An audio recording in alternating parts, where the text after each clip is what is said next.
Hey Gav, thanks again for holding another knife building contest for us. We really appreciate it. Just how much time you put into the YouTube community. So I guess just for some eye candy while I'm telling the story, this is Pong that I got from Malaysia. See how much I paid for it there. 35 ringgit, which is what, 3 point something to $1 US. So a little under 10 bucks. Anyway, the funny story I had is my uncle came over one day, and he used to own a restaurant, so he's fairly versed in a lot of cooking utensils and whatnot. And he saw me sharpening our household cleaver, and basically I was having a bit of a hard time. This is when I was first learning, but I was using one of those cheap aluminum oxide stones, and for some reason I couldn't get it hair popping sharp.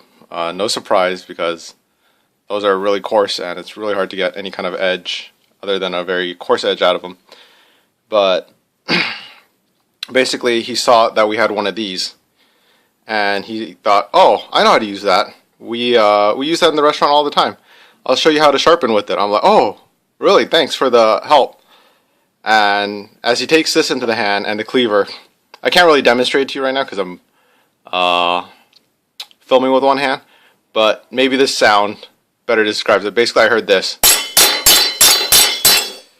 Basically, he put 1mm chips all throughout the blade, straight from the bottom to the top, and it was completely chipped.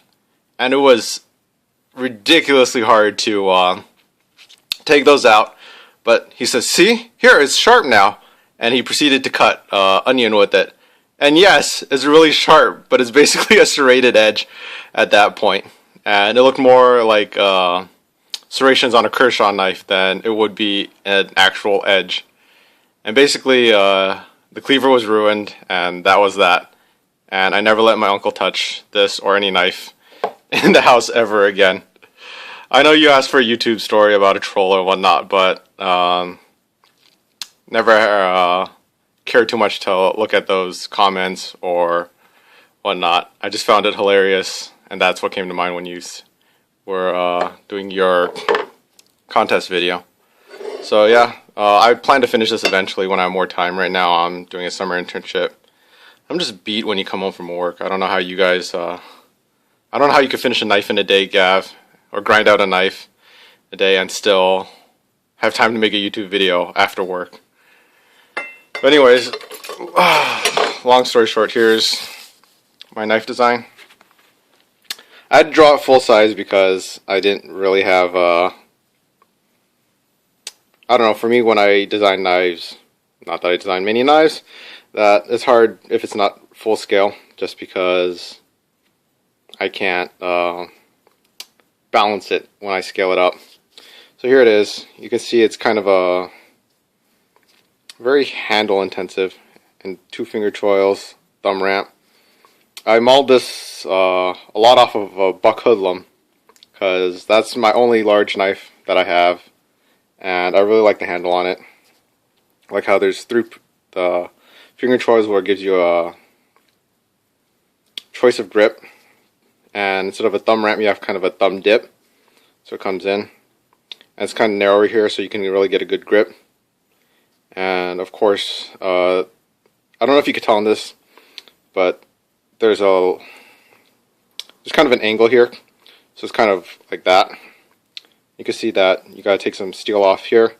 This is just so it's forward heavy, and the handle's at a good angle when you come down to chop.